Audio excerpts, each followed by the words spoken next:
Hello बंधुरा तो आज के तुम्हारे साथे शेयर करब जे गर्भावस्थाय प्रथम 3 मास তোমরা কি কি খাবারগুলো এড়িয়ে চলবে এবং ডাক্তাররাও কিন্তু প্রেসক্রাইব করে থাকে।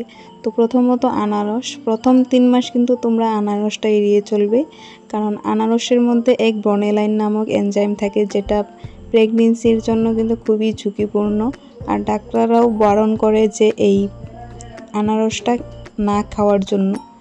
তো তোমরা চাইলে 1-2 পিস খেতে পারো, কিন্তু এটা প্রথম ট্রাইমাস্টারের জন্য কিন্তু খুবই ক্ষতিকারক। তো প্রথম ট্রাইমাস্টারে চেষ্টা করবে যাতে আনারসটা তোমরা না খাও। আর খুবই যদি ক্রেভিং হয় তোমরা 1 পিস বা 2 পিস খেতে পারো। তো দ্বিতীয়ত তোমরা কাঁচা পেঁপে, যা কাঁচা পেঁপের মধ্যে একটি অ্যাসিড থাকে আর পেপলাইন নামক একটা এনজাইম থাকে, যার জন্য গর্ভবতী মায়ের মিসক্যারেজ হওয়ার সম্ভাবনা অনেকই বেড়ে যায়। তাই জন্য তোমরা চেষ্টা করবে কাঁচা পেঁপেটাও এড়িয়ে চলার।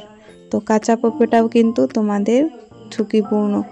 আর তৃতীয়ত আর বড়রাও এটাও বলে, ডাক্তাররা বলে কিনা জানি না, কিন্তু পুঁই শাকটাও যদি তোমরা এড়িয়ে চলো তো বাচ্চার গ্রোথে কিন্তু কোনো ধরনের ইফেক্ট হবে না। তো পুঁই শাকটা খেলে নাকি বাচ্চার গ্রোথে প্রবলেম হয়, অনেক বড়রা এটা বারণ করে খেতে। তার জন্য তোমরা পারলে পুঁই শাকটা এড়িয়ে চলো। তো আশা করি আজকের ভিডিওটা তোমাদের ভালো লাগলো। আজকের জন্য এই পর্যন্তই। নেক্সট একটা ভিডিও তোমাদের সাথে দেখা হচ্ছে।